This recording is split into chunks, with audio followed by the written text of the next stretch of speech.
ഏതെങ്കിലും ഒരു നന്മ ചെയ്യാൻ അള്ളാഹു നമ്മെ പ്രേരിപ്പിക്കുമ്പോൾ ഹദീസുകളിൽ ഖൈറായ കാര്യങ്ങൾ ചെയ്യാൻ നമ്മെ പ്രോത്സാഹിപ്പിക്കുമ്പോൾ അതിന്റെ ഒരു മാനദണ്ഡമായി, ഒരു പ്രചോദകമായി അവിടുന്ന് അള്ളാഹുവും റസൂലും ഉണർത്തലും മൻ കാന യുഅ്മിനു ബില്ലാഹി വൽ യൗമിൽ ആഖിർ, ആരെങ്കിലും അള്ളാഹുവിനെ കൊണ്ട് വിശ്വസിക്കുന്നുവെങ്കിൽ, ആരെങ്കിലും അന്ത്യദിനം കൊണ്ട് വിശ്വസിക്കുന്നുവെങ്കിൽ അവൻ ഈ കാര്യം ചെയ്യട്ടെ. എന്തുകൊണ്ട്? പ്രവാചകന്മാരുമായി, കിതാബുകളുമായി, മലായികത്തുമായി ബന്ധപ്പെട്ടുള്ള വിശ്വാസങ്ങളൊക്കെ അതിനിടകളിലുണ്ട്. അല്ലാഹുവും അന്ത്യദിനവും അതിനിടയിൽ നിരവധി കാര്യങ്ങളുമായി ബന്ധപ്പെട്ടുള്ള വിശ്വാസങ്ങളുണ്ട്.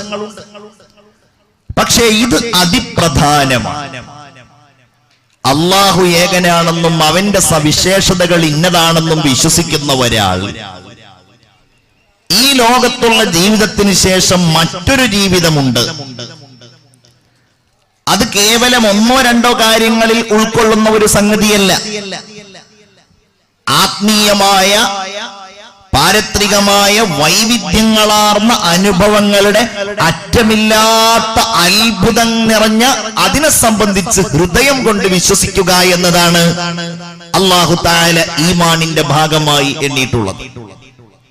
വബിൽ ആഖിറതി ഹും യൂഖിനൂൻ എന്നതാണ് മുഅ്മിനീങ്ങളുടെ പ്രത്യേകത.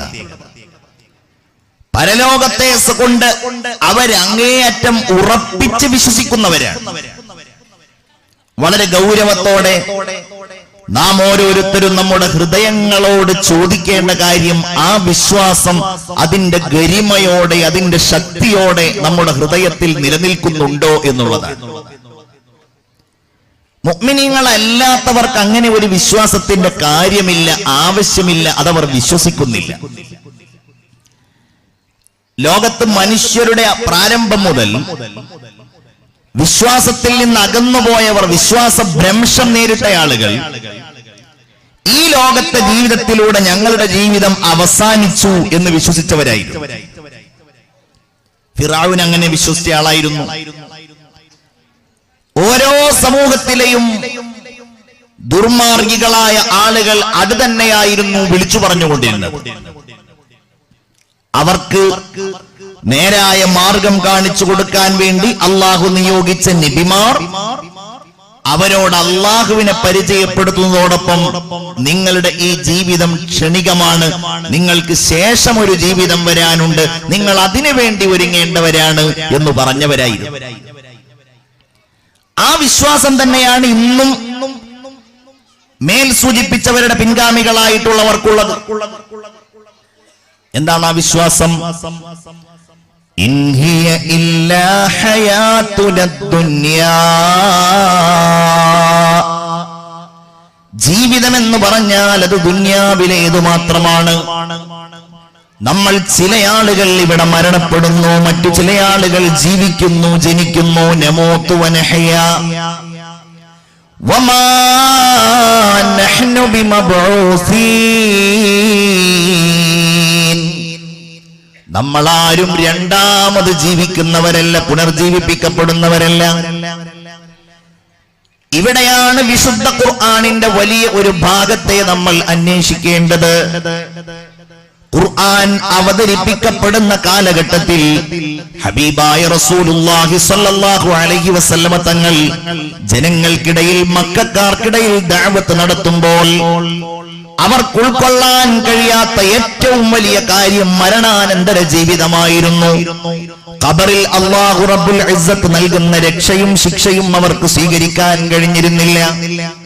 ഖബർ ജീവിതത്തിന് ശേഷം രണ്ടാമത് അല്ലാഹു നൽകുന്ന പുനർജന്മത്തെക്കുറിച്ച് അവർക്ക് വിശ്വസിക്കാൻ കഴിഞ്ഞിരുന്നില്ല. അതിനെ പരിഹസിക്കുവാനും തള്ളിപ്പറയുവാനും മുന്നോട്ട് വന്ന ആ സമൂഹത്തോട് നിരവധി ഉദാഹരണങ്ങളിലൂടെയും ഉപമകളിലൂടെയുമാണ് അങ്ങനെ ഒരു വിശ്വാസത്തെ അല്ലാഹു റബ്ബുൽ ഇസ്സത്ത് സ്ഥാപിച്ചു കൊടുത്തത്. അതിന്നും വളരെ പ്രസക്തമായ കാര്യമാണ്. നേരത്തെ ഇവിടെ ഹുദവി അവറുകൾ ചെറിയ സംസാരത്തിൽ സൂചിപ്പിച്ചപ്പോൾ പറഞ്ഞുവല്ലോ, ഇതിനെ എങ്ങനെയൊക്കെ നിരസിക്കാൻ കഴിയുമെന്ന് അന്വേഷിക്കുന്ന ഒരു പുതിയ തലമുറയാണുള്ളത്. ഈ പറയപ്പെട്ടതുപോലെ തന്നെ ജീവിതം ദുനിയാവിലുള്ളതോടെ അവസാനിച്ചു. ഇനി എന്ത് ഖബർ? അത് വെറുതെ വിഡ്ഢിത്തം പറയുകയാണ്. എന്ത് ഖബറിലുള്ള ജീവിതം കഴിഞ്ഞാൽ രണ്ടാമത് ജീവിതമോ? അങ്ങനെ ആരെങ്കിലും ജീവിക്കുന്നത് നിങ്ങൾ കണ്ടിട്ടുണ്ടോ? എല്ലുകളും പല്ലുകളുമായി മാറിക്കഴിഞ്ഞാൽ പിന്നെ എങ്ങനെയാണ് അതിൽ നിന്നും മനുഷ്യർ രണ്ടാമതുണ്ടാവുക എന്ന് അന്ന് ചോദിച്ച ചോദ്യം തന്നെയാണ് ഇന്നും നിഷേധികളായ ആളുകളും ലിബറലിസ്റ്റുകളും യുക്തിവാദികളും ഉയർത്തിക്കൊണ്ടേയിരിക്കുന്നത്.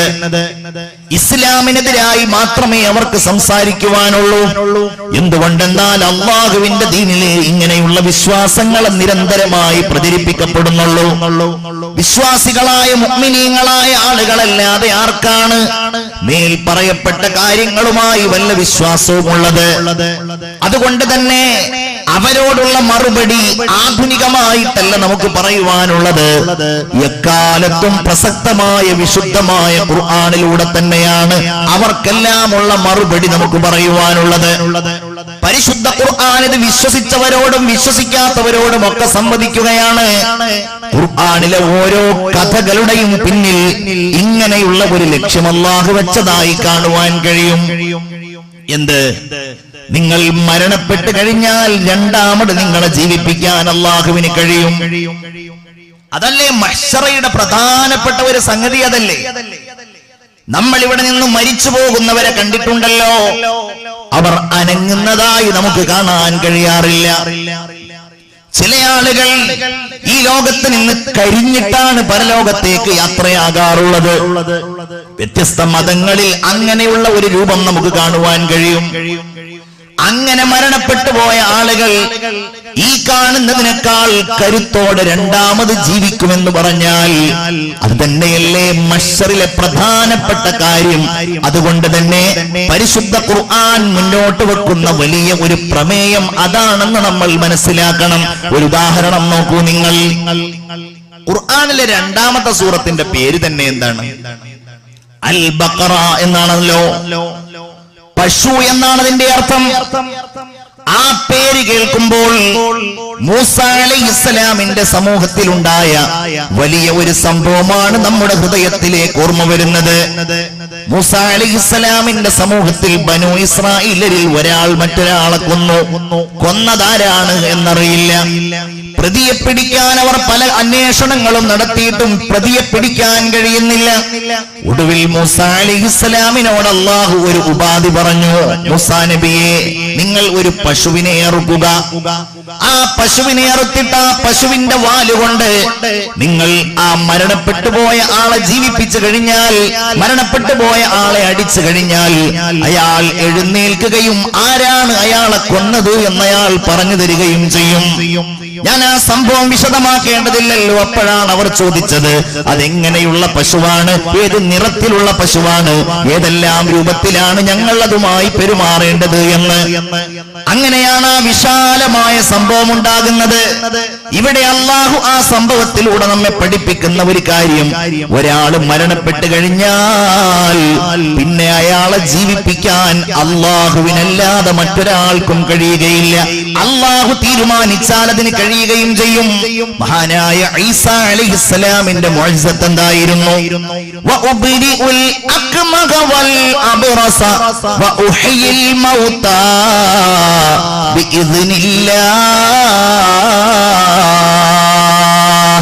ഖുർആൻ ഉദ്ധരിക്കുന്നുണ്ട് ആ മുഅ്ജിസത്ത്.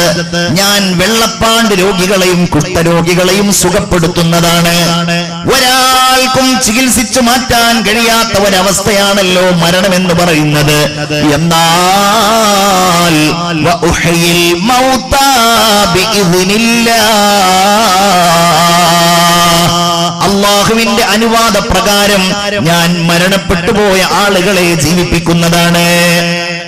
അപ്പൊ അല്ലാഹു കഴിവ് നൽകിയാൽ ഈസാ അലൈഹിസ്സലാമിലൂടെ അല്ലാഹു മരിച്ച ആളുകളെ ജീവിപ്പിച്ചിരുന്നു. മുഅ്ജിസത്തിന്റെ കഥകൾ ഇഷ്ടം പോലെയുണ്ട്, ഞാൻ അതിലേക്ക് കടക്കുന്നില്ല.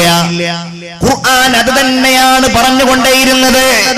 റസൂലുള്ളാഹി ഈ പ്രഖ്യാപനങ്ങൾ ഇങ്ങനെ നടത്തുമ്പോൾ ഖുറൈശികൾപ്പെട്ട പലരും പരിഹസിക്കുന്നത് ഖുർആൻ പറയുന്നുണ്ട്, ഇന്നാ ലമർദൂദൂന ഫിൽ ഹാഫിറ അഇദാ കുന്നാ ഇളാമൻ നഖിറ. നമ്മളൊക്കെ നുരുമ്പിയ എല്ലുകളായി കഴിഞ്ഞാൽ നമ്മൾ ഈ കാണുന്ന രൂപത്തിലേക്ക് പൂർവസ്ഥിതിയിലേക്ക് മടക്കുമെന്നാണോ മുഹമ്മദ് നമ്മളോട് പറയുന്നത്? എങ്കിൽ അതൊരു വല്ലാത്ത പരാജിതമായ ഒരു സംഭവം തന്നെയായിരിക്കും. അവരുടെ കൂട്ടത്തിൽ ആസുബ്നു വാഇൽ എന്ന ഒരാളുണ്ടായിരുന്നു. ആ കാലഘട്ടത്തിലെ ഒരു വലിയ യുക്തിവാദിയായിരുന്നു അവൻ ഒരു ദിവസം ഇങ്ങനെ മരുഭൂമിയിലൂടെ നടക്കുമ്പോൾ എന്നോ ചത്തുപോയ ഒരു കഴുതയുടെ എല്ലവന് കിട്ടി. ഈ എല്ല് കിട്ടിയപ്പോൾ ആ എല്ലുമായിട്ട് അവൻ ഇങ്ങനെ നടക്കുകയാണ്. ആളുകൾക്കിടയിലൂടെ കണ്ടോ, ഇതൊരു കഴുതയുടെ എല്ലാണ്. ഈ എല്ലിൽ നിന്ന് രണ്ടാമതൊരു കഴുത ഉണ്ടാക്കാൻ മുഹമ്മദിന് കഴിയുമോ? അങ്ങനെയാണല്ലോ മുഹമ്മദ് പറയുന്നത്. ഈ കഴുതയുടെ എല്ലിൽ നിന്ന് രണ്ടാമത് കഴുതയുണ്ടാകുമെന്ന് പറയുന്ന മുഹമ്മദ് എത്ര വലിയ വിഡ്ഢിയാണ്. നബിയുടെയും സഹാബികളുടെയും മുന്നിൽ വന്നിട്ട് ഈ വെല്ലുവിളി അവൻ നിരന്തരമായി നടത്തി. അവൻ അല്ലാഹു മറുപടി പറഞ്ഞു. ആ മറുപടി നമ്മളിതാ നിരന്തരമായി ഓതിക്കൊണ്ടേയിരിക്കുകയാണ്. ബിസ്മില്ലാഹിർ റഹ്മാനിർ റഹീം. വളറബ ലനാ മസലാ വനസിയ ഖൽഖ ഖാല മൻ യുഹ്യിൽ ഇളാമ വഹിയ റമീം. അവൻ നമ്മുടെ മുമ്പിൽ ഉപമ കൊണ്ടുവന്നിരിക്കുകയാണ്. എന്തിനെയാണ് അവൻ കൊണ്ടുവന്നിരിക്കുന്നത്? ഈ കഴുതയുടെ എല്ലിനെ. എന്നിട്ട് അവൻ ചോദിക്കുന്നത്, മൻ യുഹ്യിൽ ഇളാമ, ആരാണ് ഈ എല്ലുകളെ ജീവിപ്പിക്കുക? വഹിയ റമീം, അത് മുരുമ്പിപ്പോയ ശേഷം. ഖുൽ നബിയെ, അങ്ങവനോട് മറുപടി പറയണേ, യുഹ്യിഹല്ലദീ അൻശഅഹാ അവ്വല മർറ. ആരാണവനെ ആദ്യമായി ഈ ലോകത്തുണ്ടാക്കിയത്? അവനിവിടെ ഇല്ലായിരുന്നല്ലോ. അവനും ശൂന്യനായിരുന്നു, ഇവിടെ ഉണ്ടാവുകയേ ചെയ്തിരുന്നില്ല. എന്നിട്ട് അവനെ ഇല്ലായ്മയിൽ നിന്നാരാണോ ഉണ്ടാക്കിയത്, ആ അല്ലാഹു അവനെ രണ്ടാമതുണ്ടാക്കുമെന്ന കാര്യം നബിയെ നിങ്ങൾ അവനോട് പറയണേ. വഹുവ ബികുല്ലി ഖൽഖിൻ അലീം. എല്ലാത്തരം സൃഷ്ടിപ്പിനെ കുറിച്ചും നന്നായി അറിയുന്നവനാണ് അല്ലാഹ്. വിശാലമായ മരുഭൂമിയിൽ, ഊഷരമായ ഭൂമിയിൽ മഴ പെയ്യുമ്പോൾ നിങ്ങൾ കാണാറില്ലേ ചെടികൾ മുളച്ചു പൊങ്ങുന്നത്? ആ നനവിൽ ഇങ്ങനെ പതുക്കെ പതുക്കെ കിളിർത്തുകൊണ്ട് മണ്ണിൽ ചെടി മുളക്കുന്നത് നിങ്ങൾ കാണുന്നില്ലേ? വിശുദ്ധ ഖുർആൻ അതിന്റെ ഉദാഹരണങ്ങൾ നമ്മളോട് ചോദിക്കുകയാണ്. എന്നതുപോലെയാണ് നിങ്ങളൊക്കെ ഇങ്ങനെ ഉണങ്ങിപ്പോയാലും മണ്ണോട് ചേർന്നു പോയാലും നിങ്ങളെ രണ്ടാമതതിൽ നിന്ന് കിളിർപ്പിച്ചു കൊണ്ടുവരാൻ, സൃഷ്ടിച്ചു കൊണ്ടുവരാൻ അല്ലാഹുവിന് കഴിയും എന്ന് മാത്രമല്ല, നിങ്ങളെ ആദ്യം ഉണ്ടാക്കിയ അത്ര പ്രയാസമില്ല രണ്ടാമത് നിങ്ങളെ ഉണ്ടാക്കാൻ എന്നാണ് അല്ലാഹു ഖുർആനിലൂടെ നമ്മോട് പറഞ്ഞത്. ആലോചിച്ച് നോക്കിയേ, നമ്മുടെ ശരീരത്തിൽ ഏറ്റവും പ്രസക്തമായ ഒന്നാണ് നമ്മുടെ വിരലുകളുടെ അടയാളം. വിരലടയാളം ഒരു കാലത്ത് അത് കുറ്റാന്വേഷണങ്ങളിൽ മാത്രമായിരുന്നു ഉപയോഗിക്കപ്പെട്ടിരുന്നത്. എന്നാൽ ഇന്നങ്ങനെയാണോ? നിങ്ങളുടെ മൊബൈൽ ഫോണുകൾ ഇന്ന് ഈ വിരലുകളുടെ അടയാളങ്ങളിലാണ് നിക്ഷിപ്തമാക്കപ്പെട്ടിരിക്കുന്നത്. നിങ്ങളുടെ ബാങ്ക് അക്കൗണ്ടുകൾ, ലോക്കറുകൾ, നിങ്ങളുമായി ബന്ധപ്പെട്ട പല രഹസ്യങ്ങളുടെയും താക്കോൽ നമ്മളുടെ വിരലടയാളങ്ങളാണ്, ഫിംഗർ പ്രിന്റുകളാണ്. വീടുകളുടെ താക്കോലുകളൊക്കെ മാറി, വാഹനങ്ങളുടെ താക്കോലുകളൊക്കെ മാറി, പലതും ഫിംഗർ പ്രിന്റുകളായി. നമ്മളുടെ വിരലുകളുടെ അടയാളം എന്ന് പറഞ്ഞാൽ അതിന്റെ അർത്ഥം എന്താണ്? ലോകത്ത് എത്ര മനുഷ്യരുണ്ടോ അവരുടെ എല്ലാം വിരലടയാളങ്ങൾ വ്യത്യസ്തമാണ്. ഇത് ഉദ്ധരിച്ചുകൊണ്ട് ഖുർആൻ ചോദിക്കുന്നുണ്ട്, ബിസ്മില്ലാഹിർ റഹ്മാനിർ റഹീം. ലാ ഉഖ്സിമു ബിയൗമിൽ ഖിയാമ വലാ ഉഖ്സിമു ബിന്നഫ്സിൽ ലവ്വാമ അയഹ്സബുൽ ഇൻസാനു അല്ലൻ നജ്മഅ ഇളാമ. മനുഷ്യൻ വിചാരിക്കുന്നുണ്ടോ അല്ലൻ നജ്മഅ അവന്റെ എല്ലുകൾ നാം ഒരുമിച്ച് കൂട്ടുകയില്ല എന്ന്. എന്റെ പ്രിയപ്പെട്ടവരെ, ജീവിതത്തിൽ പലരെയും ഖബറിൽ കൊണ്ടുപോയി വെച്ചവരാണ് നമ്മൾ. ആ ഖബർ തുറക്കാൻ ഏതെങ്കിലും ഒരു അവസരം നമുക്ക് കിട്ടിയിട്ടുണ്ട് എങ്കിൽ, അതല്ലെങ്കിൽ മരണപ്പെട്ടു പോയവരുടെ ആ ശരീരം കാലങ്ങൾക്ക് ശേഷം നമുക്ക് കാണാൻ അവസരം കിട്ടിയിട്ടുണ്ടെങ്കിൽ, ഒരുപക്ഷെ നമ്മളും ഇങ്ങനെ ഒരു സന്ദേഹത്തിലേക്ക് എത്തിയേക്കാം. നമ്മളും ഇങ്ങനെ ഒരു ചോദ്യം ചോദിച്ചേക്കാം, ഈ എല്ലുകളിൽ നിന്നാണോ രണ്ടാമത് നമ്മൾ ഉണ്ടാകുമെന്ന് ഖുർആൻ പറയുന്നത്, അല്ലാഹു പറഞ്ഞിട്ടുള്ളത് എന്ന്. അങ്ങനെ സംശയമുള്ളവർക്ക്, ആശങ്കയുള്ളവർക്കുള്ള മറുപടിയാണ് ബലാ ഖാദിരീന അലാ അൻ നുസവ്വിയ ബനാന. അതെ, അത് കഴിയുന്നവരാണ്. അല്ലാഹുവിനത് കഴിയുക തന്നെ ചെയ്യും, നമുക്കത് കഴിയുക തന്നെ ചെയ്യും. എന്തുകൊണ്ടെന്നാൽ നമുക്ക് കഴിയുമല്ലോ അന്നുസൗയ ബനാന, അവന്റെ വിരൽ തലപ്പുകളെ ശരിപ്പെടുത്താൻ, വ്യത്യസ്ത വിരലടയാളങ്ങൾ വെക്കാൻ. കാഴ്ചയിൽ എല്ലാവരുടെയും വിരലുകൾ ഒരേപോലെയാണ്. പക്ഷെ ആ വിരലുകളുടെ അകത്തളങ്ങളിലുള്ള അടയാളങ്ങൾ ഉണ്ടല്ലോ, വരകളുണ്ടല്ലോ, ഇത് ഓരോരുത്തരുടേതും വ്യത്യസ്തമാണ്. ആദം നബി അലൈഹിസ്സലാം മുതൽ അവസാന മനുഷ്യർ വരെയുള്ള മുഴുവൻ ആളുകൾക്കും വ്യത്യസ്തങ്ങളായ അടയാളങ്ങളാണ്. ഇങ്ങനെ ഒന്ന് നിങ്ങളുടെ കൺമുന്നിൽ പടക്കാൻ കഴിയുന്നവനായ അല്ലാഹുവിനെന്തേ നിങ്ങളെ രണ്ടാമത് പടക്കാൻ കഴിയുകയില്ല എന്ന് നിങ്ങൾ കരുതുന്നു? ഇവിടെയാണ് മുഅ്മിനീങ്ങളെ നമ്മുടെ വിശ്വാസം നമ്മെ സജീവമാക്കേണ്ടത്. ഈ ഈമാനാണ് നമ്മെ നന്മയിലേക്ക് നയിക്കേണ്ടത്. ഈ ഈമാൻ ഖൽബിൽ ഉണ്ടാകുമ്പോഴാണ് ആഖിറത്തിന് വേണ്ടി അമൽ ചെയ്യുവാൻ നമുക്ക് അല്ലാഹു അവസരം തരുന്നത്. മുഅ്മിനീങ്ങളായ നമ്മൾ എന്തെല്ലാം കാര്യങ്ങൾ ചെയ്യുന്നവരാണ്. നമ്മൾ നിസ്കരിക്കുന്നവരാണ്, നമ്മൾ സ്വതഖ ചെയ്യുന്നവരാണ്, നമ്മൾ മാതാപിതാക്കളെ പരിപാലിക്കുന്നവരാണ്. എന്നാൽ ഈ പറയപ്പെട്ട പല കാര്യങ്ങളും എല്ലാവരും ചെയ്യുന്നവരാണ്. മാതാപിതാക്കളെ പരിപാലിക്കുന്ന എത്രയോ മനുഷ്യരുണ്ടാവും, പാവപ്പെട്ടവരെ സഹായിക്കുന്ന എത്രയോ ആളുകൾ ഉണ്ടാവും, പള്ളിക്ക് വേണ്ടി കൊടുക്കുന്ന അല്ലെങ്കിൽ സാമൂഹികമായ കാര്യങ്ങൾക്ക് വേണ്ടി കൊടുക്കുന്ന എത്രയോ ആളുകൾ ഉണ്ടാവും. പക്ഷേ നമ്മളൊരു കാര്യം ചെയ്യുമ്പോ, ഏതെങ്കിലും ഒരു പ്രവർത്തനം നമ്മൾ ചെയ്യുമ്പോ, നമ്മളാരും അത് വെറുതെ ചെയ്യുകയല്ല, ദുനിയാവിൽ നിന്ന് തിരിച്ചു കിട്ടാനും ചെയ്യുകയില്ല. നമ്മളത് ചെയ്യുമ്പോൾ നമ്മളുടെ ഖൽബിലുള്ള മുറാദ് എന്താണ്? റഹ്മാനായ റബ്ബെനിക്ക് പരലോകത്തിതിന്റെ പ്രതിഫലം തരും. സ്വർഗത്തിലെന്ന് മാത്രമല്ല, എന്റെ പരലോക ജീവിതവുമായി ബന്ധപ്പെട്ട് ഞാൻ നേരിടേണ്ടി വരുന്ന ഏതെല്ലാം രംഗങ്ങളുണ്ടോ ആ മേഖലകളിലെല്ലാം കരുണാവാനായ റബ്ബ് ഇതിന്റെ പേരിൽ എന്നെ സഹായിച്ചു കൊണ്ടേയിരിക്കും. ഞാൻ സ്വതക്ക നൽകുമ്പോ, ഞാൻ എന്റെ ഉമ്മയെ പരിപാലിക്കുമ്പോ, ഞാൻ എന്റെ ഉപ്പാക്ക് ഖിദ്മത്ത് ചെയ്യുമ്പോ, ഞാനൊരു ഇൽമിന്റെ സദസ്സിലിരിക്കുമ്പോ, ഞാനൊരു വഅള് പറയുമ്പോ, ഞാൻ പാവപ്പെട്ട ആളുകൾക്ക് എന്തെങ്കിലും ചെയ്തു കൊടുക്കുമ്പോ, എന്തിനേറെ പറയണം ഞാൻ എന്റെ ജീവിതത്തിലെ സാധാരണ പ്രവർത്തനങ്ങൾ ചെയ്യുമ്പോ, ഞാൻ സാധാരണ പ്രവർത്തനങ്ങൾ ചെയ്യുമ്പോ അതിനോരോന്നിനും എനിക്ക് അല്ലാഹുവിന്റെ അടുക്കലുള്ള പ്രതിഫലം ഞാൻ പ്രതീക്ഷിച്ച് ചെയ്യുകയാണെങ്കിൽ അതെല്ലാം എന്റെ ആഖിറത്തിലേക്കുള്ള വെളിച്ചമാണ് എന്നാണ് ഞാൻ കരുതേണ്ടത്. അതാണ് മുഅ്മിനീങ്ങളായ നമുക്കുണ്ടാകേണ്ട വിഷയം.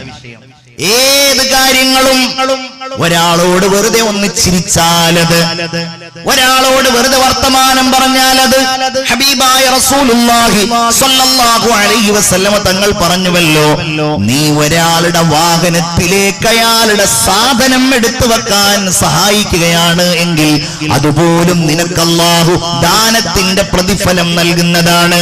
വഅൻ തൽഖാ അഖാക ബിവജ്ഹിൻ തലീഖ്, നീ ഒരാളെ നോക്കി പുഞ്ചിരിക്കുന്നത് നിനക്ക് ദാനത്തിന്റെ പ്രതിഫലം നൽകുന്നതാണ്. നീ നിന്റെ ഭാര്യയുടെ വായിലേക്ക് ഒരു ഉരുള ഭക്ഷണം വെച്ചു കൊടുക്കുന്നത് നിനക്ക് അല്ലാഹു ദാനത്തിന്റെ പ്രതിഫലം നൽകുന്നതാണ്.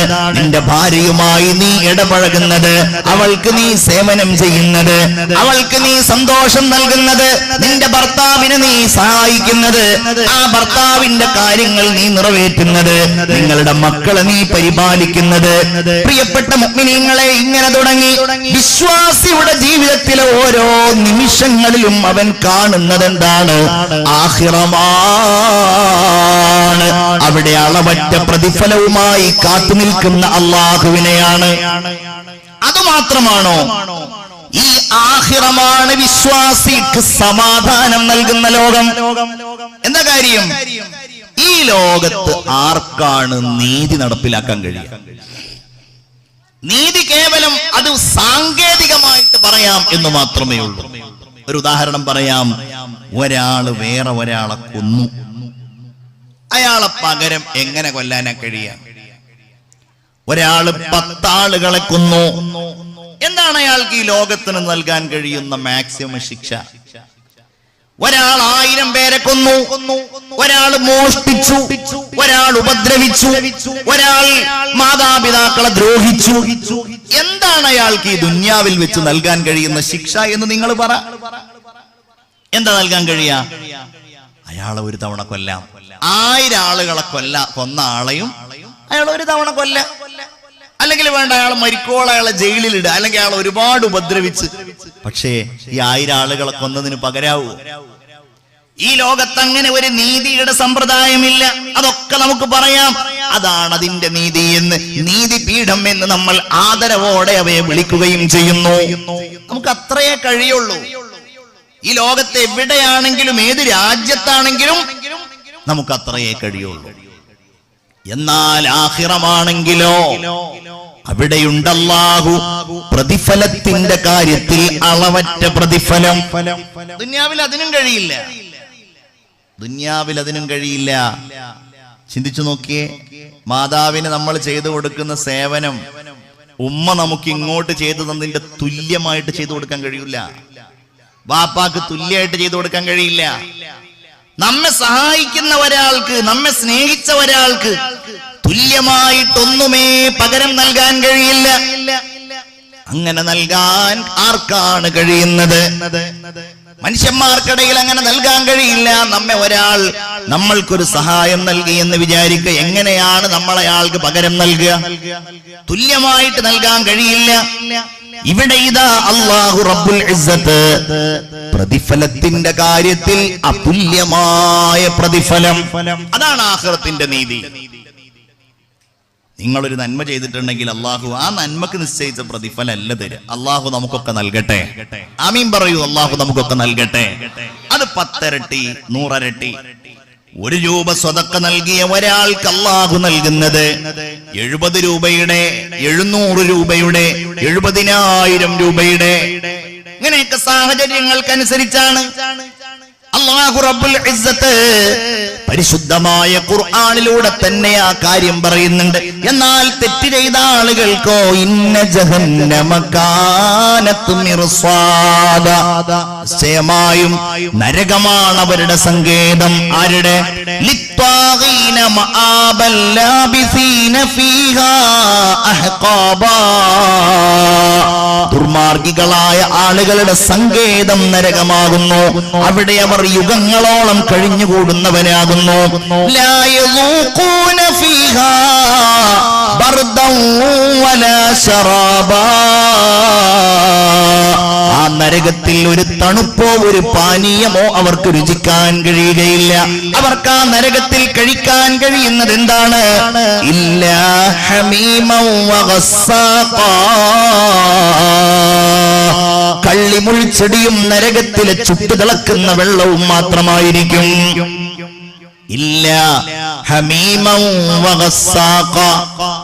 ഇതെന്താണ് ഇങ്ങനെ നൽകാനുള്ള കാര്യം? ജസാഅൻ വിഫാഖാ, ദുർമാർഗികളായ ആളുകൾക്ക്, കുറ്റവാളികളായ ആളുകൾക്ക് അല്ലാഹു അനുയോജ്യമായ ശിക്ഷയായിട്ടാണ് നൽകുന്നത്, അനുയോജ്യമായ പ്രതിഫലമായിട്ടാണ് നൽകുന്നത്. അല്ലാഹു നമ്മളെയൊക്കെ കാത്തുരക്ഷിക്കട്ടെ. എല്ലാവരും ആമീൻ പറയൂ. അല്ലാഹു നമ്മളെ കാത്തുരക്ഷിക്കട്ടെ. അനുയോജ്യമായത്. മോഷ്ടിച്ചവൻ അതിനുള്ള പ്രതിഫലം, കൊന്നവൻ അതിനുള്ള പ്രതിഫലം, കൂടുതൽ പേരെ കൊന്നവൻ അതിനുള്ള പ്രതിഫലം, ഗീബത്ത് പറഞ്ഞവൻ അതിനുള്ളത്, ഉപദ്രവിച്ചവൻ അതിനുള്ളത്. ജസാഅൻ വിഫാഖാ. എന്നാലോ ഇന്ന للمتقين مفازا حدائق وأعنابا وكواعب أترابا وكأسا دهاقا. നിശ്ചയമായും അല്ലാഹുവിനെ സൂക്ഷിക്കുന്നവർക്കാണ് അല്ലാഹുവിന്റെ സന്തോഷത്തിന്റെ സ്വർഗമുള്ളത്. അവർക്കാണ് തോട്ടങ്ങളും സ്തനം തടിച്ച സസ്ത്രീകളും അവർക്കാണ് പ്രതിഫലമായിട്ടുള്ളത്. നിറക്കപ്പെട്ട ചഷകങ്ങൾ അവർക്കാണുള്ളത്. അവർക്ക് ആ സ്വർഗത്തിൽ ഏതെങ്കിലും രീതിയിലുള്ള അപശബ്ദം കേൾക്കുകയില്ല. ലാ യസ്മഊന ഫീഹാ ലാ യസ്മഊന ഫീഹാ ലഗ്വൻ വലാ കിസാബാ. ഇതെന്തുകൊണ്ടാണ് അല്ലാഹു ഇങ്ങനെ പ്രതിഫലം നൽകുന്നത്? ഇതെന്തിന് നൽകുകയാണ്? ഏത് രൂപത്തിൽ നൽകുകയാണ്? ജസാഅൻ മിർ റബ്ബിക അതാഅൻ ഹിസാബാ. അല്ലാഹുവിൽ നിന്ന് കണക്കാക്കിയ പ്രതിഫലമാകുന്നു ഇത്. താങ്കളുടെ രക്ഷിതാവായ റബ്ബിൽ നിന്നുള്ള പ്രതിഫലമാണിത്. അളവറ്റ പ്രതിഫലം, അറ്റമില്ലാത്ത പ്രതിഫലം, ഔദാര്യത്തിന്റെ പ്രതിഫലം. ശിക്ഷയാണെങ്കിലോ അനുയോജ്യമായ ശിക്ഷ. ചുരുക്കത്തിൽ ആഖിറം എന്ന് പറയുന്ന ലോകം, പരലോകം, അത് അല്ലാഹു റബ്ബുൽ ഇസ്സത്ത് നമുക്ക് നൽകിയിട്ടുള്ളത് ഏറ്റവും അനുയോജ്യമായ നീതിയുടെ ലോകമായിട്ടാണ്. അല്ലാഹു ആ ഈമാൻ നമ്മളുടെ ഖൽബിൽ വർദ്ധിപ്പിച്ചു തരട്ടെ. ആഖിറത്തിലുള്ള വിശ്വാസമുണ്ട് എങ്കിൽ, യഥാർത്ഥ വിശ്വാസം ഖൽബിലുണ്ട് എങ്കിൽ, നമ്മൾ ഇന്ന് നമ്മളുടെ നാടുകളിൽ ചെയ്യുന്ന പലതും നമ്മൾ ചെയ്യില്ല. ഞാനതിലേക്ക് വരാം. നോക്കൂ, നിങ്ങൾ ഖബറിലുള്ള ജീവിതം ഒരു മനുഷ്യന്റെ ഇങ്ങനെ മുന്നോട്ട് പോകുകയായിരിക്കും. അത് പരലോകത്തെ പ്രധാനപ്പെട്ട ഒന്നാണ്. ബർസഖിന്റെ ലോകം എന്നാണ് അതിന് പറയാ.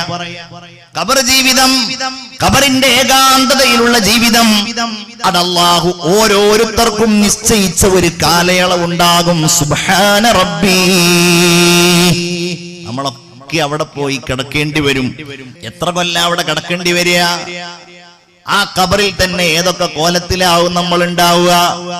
എന്തൊക്കെ അനുഭവങ്ങളാണ് അല്ലാഹു അവിടെ നിശ്ചയിച്ചിട്ടുള്ളത്? അത് പറയുകയാണെങ്കിൽ അത് തന്നെ മറ്റൊരു വിഷയമാണ്. ഞാനതിലേക്ക് കടക്കല്ല. ഏതായാലും പടച്ചോൻ നമുക്കൊക്കെ ഒരുപാട് കാലം അവിടെ നിശ്ചയിച്ചിട്ടുണ്ടാവും. അതെപ്പോഴാ കഴിയാ? ഖിയാമത്ത് നാളെയോടാ കഴിയാ. എന്താണ് ഖിയാമത്ത് നാള്? ഈ ലോകത്തിന്റെ അവസാനമാണത്.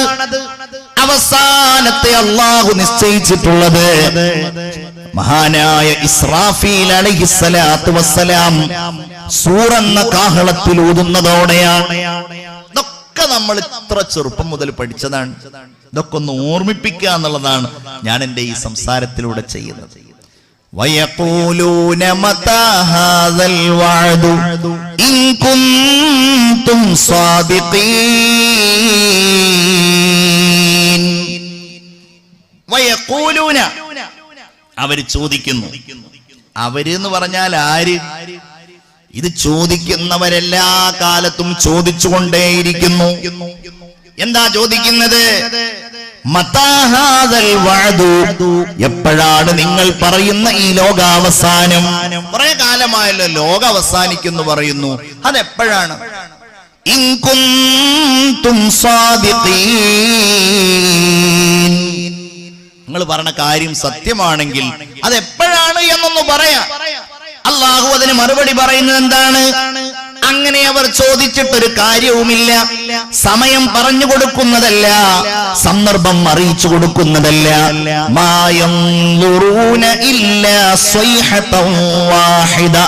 ഘോരമായ ഒരു ശബ്ദമല്ലാതെ മറ്റൊന്നിനെയും അവർ പ്രതീക്ഷിച്ചിരിക്കുന്നില്ല. അതവരെ പിടികൂടും. ആ ശബ്ദം എപ്പോ?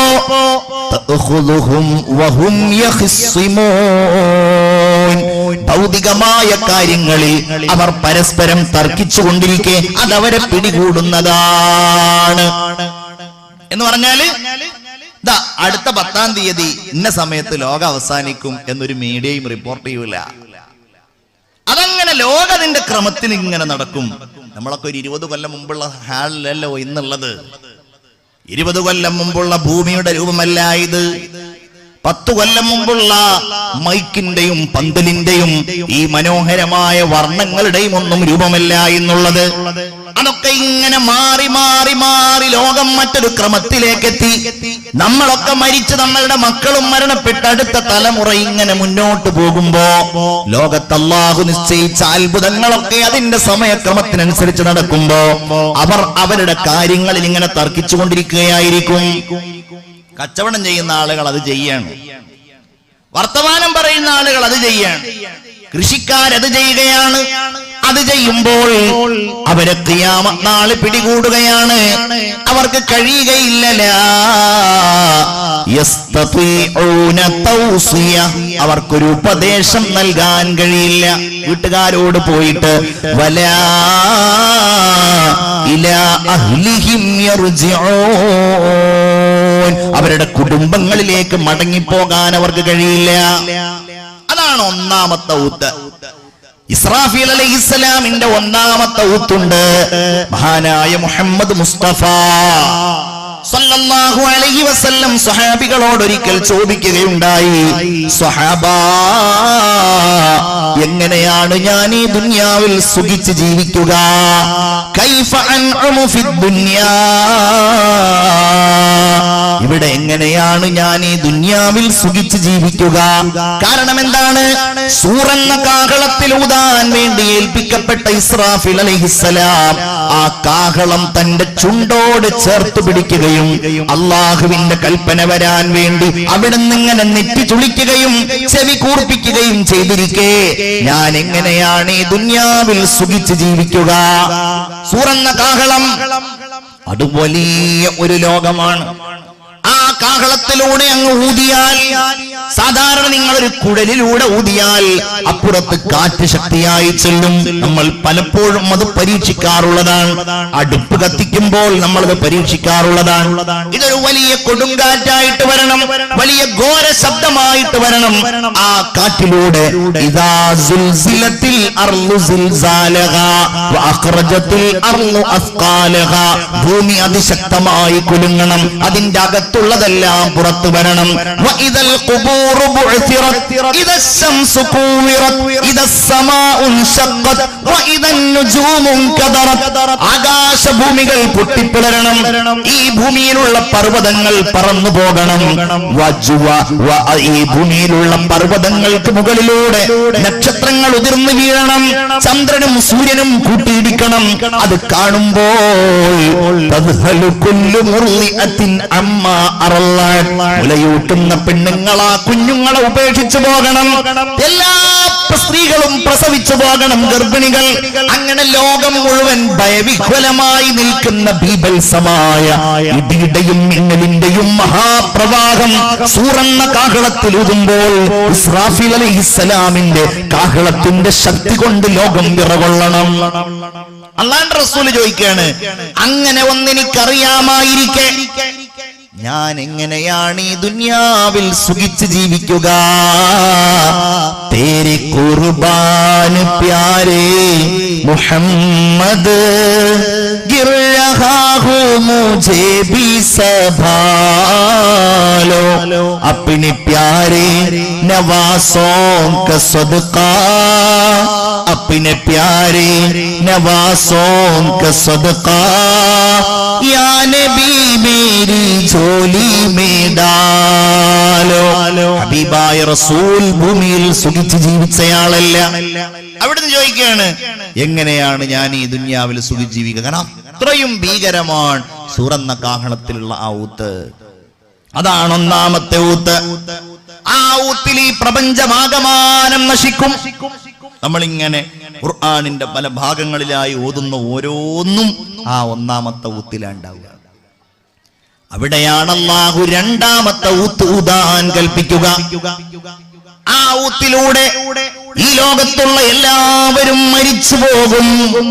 നമ്മളിങ്ങനെ ചിന്തിക്കാറില്ലേ, ആദം നബി അലൈഹിസ്സലാം മുതൽ എത്ര മനുഷ്യരിങ്ങനെ മരിച്ചു പോകുന്നു. ഇനി ഇവരൊക്കെ മരിക്കണ്ടേ? ഇവരെല്ലാവരും കൂടെ എന്നൊക്കെ മരിക്ക? അങ്ങനെ എല്ലാവരും മരിച്ചു പോയാലും പിന്നെ ഉണ്ടാവൂലേ കോടാന കോടിക്കണക്കിന് പേർ, ജീവജാലങ്ങൾ, മലക്കുകൾ, മനുഷ്യർ, എന്തെല്ലാം. അവയെല്ലാം മരണപ്പെടുന്നതാണ്. എല്ലാം മരണപ്പെടുന്നതാണ്. എല്ലാം രണ്ടാമത്തെ ഊത്തിൽ നിങ്ങൾ ആലോചിച്ചു നോക്കൂ. അല്ലാഹു തന്നെ ആ കാര്യം പറയുന്നുണ്ടല്ലോ. എല്ലാം അടങ്ങി, ആര് മാത്രം ബാക്കിയായി? അല്ലാഹു മാത്രം. കുല്ലു മൻ അലൈഹാ ഫാൻ വയബ്ഖാ വജ്ഹു റബ്ബിക വൽ ജലാലി വൽ ഇക്റാം. ഇതൊക്കെ കഴിയുന്ന ഒരേ ഒരു ശക്തി ലാ ഇലാഹ ഇല്ലല്ലാഹ് മാത്രമാണ്. വേറെ ആർക്കും അതൊന്നും കഴിയില്ല. എന്ത്? എല്ലാം അങ്ങ് നശിപ്പിക്കുക. ബോംബുണ്ടാക്കാനും എവിടെയെങ്കിലും അണുബോംബ് വർഷിക്കാനും ഏതെങ്കിലും ഒരു ഭാഗം നശിപ്പിക്കാനും ഒക്കെ മനുഷ്യന് കഴിഞ്ഞേക്കാം. സംഹാരകൻ, ഇതെല്ലാം സംഹരിക്കുന്ന അത് അല്ലാഹുവാണ്. അത് അല്ലാഹുവിന് മാത്രമേ കഴിയുകയുള്ളൂ. അവൻ ഖഹാറാണ്, അവൻ ജബ്ബാറാണ്. കുല്ലു മൻ അലൈഹാ ഫാൻ, എല്ലാം അതാ നശിച്ചു കിടക്കുകയാണ്. വയബ്ഖാ വജ്ഹു റബ്ബിക വൽ ജലാലി വൽ ഇക്റാം, ആദരവിന്റെയും മഹത്വത്തിന്റെയും എല്ലാ ഔന്നത്യവുമുള്ള രാജാതിരാജനായ അല്ലാഹു മാത്രം ബാക്കിയാവും. അവൻ ഈ ലോകത്തിന്റെ മുമ്പിൽ ഉയർത്തുന്ന ഒരു ചോദ്യമുണ്ട്. എവിടെയാണ് ഞാൻ റബ്ബാണെന്ന് പറഞ്ഞവർ? എവിടെയാണ് ഞാൻ രാജാവാണെന്ന് പറഞ്ഞവർ? ഞാൻ അധികാരിയാണെന്ന് പറഞ്ഞവരെവിടെ? ലിമനിൽ മുൽക്കുൽ യൗം, ഇന്നത്തെ അധികാരം ആർക്കാണ്? ആർക്കാണ്? ലില്ലാഹിൽ വാഹിദിൽ ഖഹാർ, പരമചക്രാധിപതിയായ അല്ലാഹുവിന് മാത്രമാണത്. ഓതാറില്ലേ നിങ്ങൾ? അൽഹംദുലില്ലാഹി റബ്ബിൽ ആലമീൻ അർറഹ്മാനിർ റഹീം. പിന്നെ എന്താ? മാലികി യൗമിദ്ദീൻ, പ്രതിഫല ദിവസത്തിന്റെ ഉടമയായ അല്ലാഹ്.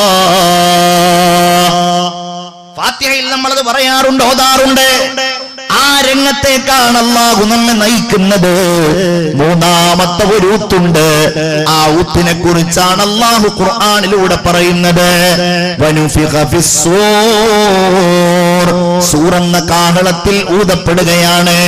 ഫഇദാഹും മിനൽ അജ്ദാഫി ഇലാ റബ്ബിഹിം യൻസിലൂൻ, അവരദാ അവരുടെ കുഴിമാടങ്ങളിൽ നിന്ന് അല്ലാഹുവിലേക്ക് ധൃതിപ്പെട്ടു പോകുന്നവരാണ്. അത് നമുക്ക് എങ്ങനെ മനസ്സിലാക്കാം?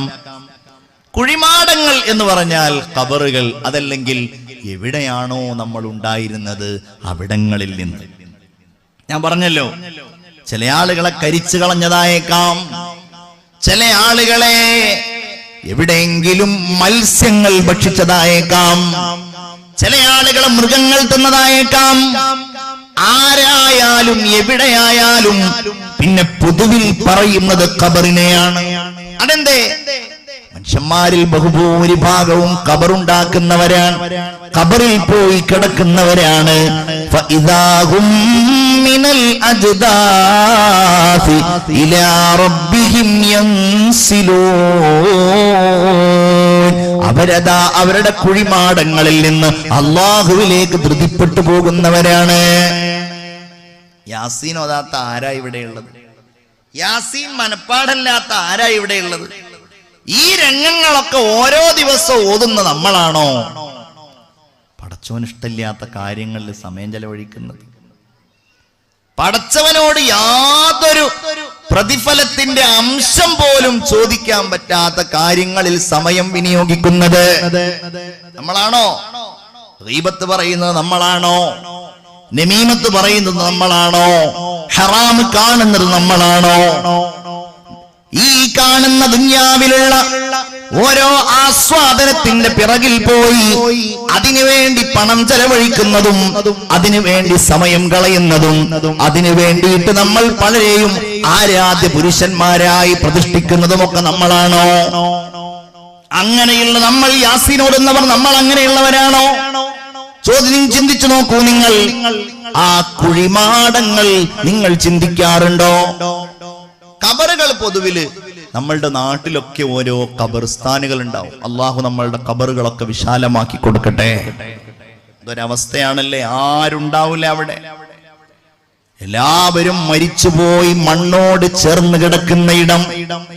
ഇവിടെ പുറത്തു നോക്കിയാലോ ഓരോരുത്തരും താമസിക്കുന്ന വലിയ വലിയ വീടുകൾ.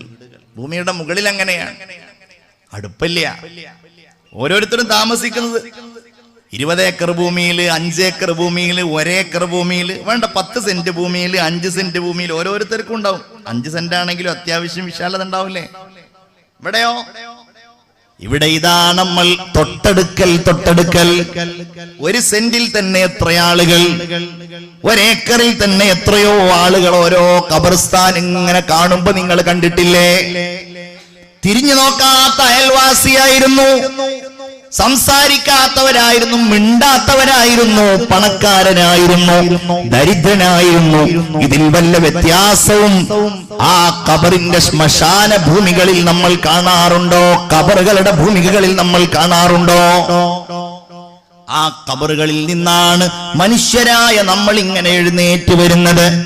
ഫഇദാഹും മിനൽ അജ്ദാഫി ഇലാ റബ്ബിഹിം യൻസിലൂൻ.